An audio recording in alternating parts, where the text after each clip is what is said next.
Vault of Death, written by Dennis Spooner, directed by David Elliott, 23rd December 1965, ATV Midlands.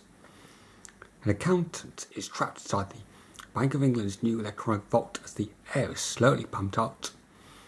Keyholder Lord Silton is visiting Lady Penelope and they immediately set off back to London in Fab 1, but Parker seems determined to delay their arrival.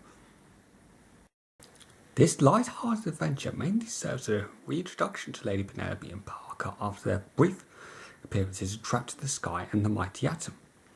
Unfortunately, they are presented primarily as comedy characters rather than the effective agents they later became in episodes such as The Perils of Penelope and The Man from MI5.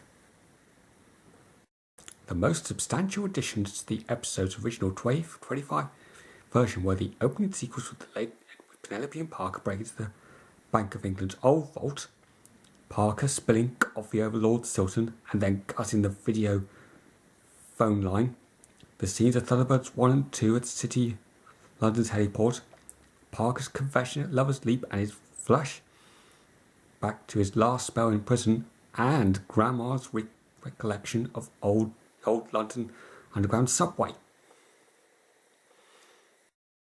Evidence of extension footage is visible on screen when Penelope is entertaining Lord Silton at Crichton Ward Mansion.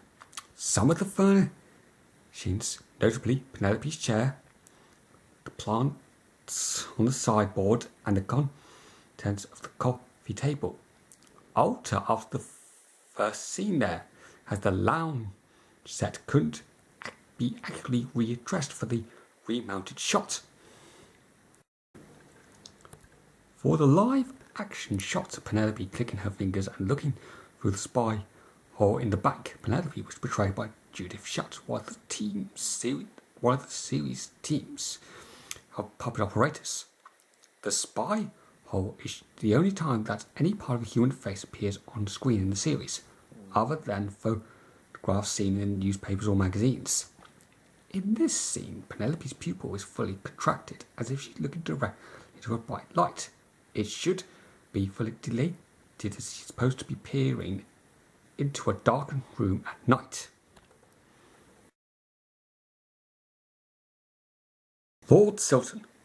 One does, of course, deplore change. The chairman of the Bank of England initiates the installation of a new vault. Lovegrove. Paper keeps so much better in vacuum. The bank manager who discovers that Lambert is inside the vault. Lambert.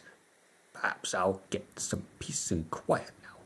An ceaseless account who becomes trapped in the vault. Light-fingered Fred. Burglar proof. They do better to use my kids' piggy bank. Former cellmate of Parker who plans to break into the Bank of England vault. Electronic vault. The strongest, most modern vault in the entire world, activated with an electronic key. A 3-foot thick steel door seals the vault and air inside is then pumped out, keeping all the papers stored in a vacuum for years at a time. Using that hairpin, Parker opens the electronic lock in a matter of seconds. Hoverjets. Small personal flight vehicles that hover up to several feet above ground on a powerful cushion of air. Each vehicle is equipped with a powerful headlamp and provides ideal transport for traversing sub-basement corridors, abandoned London underground tunnels or swampland.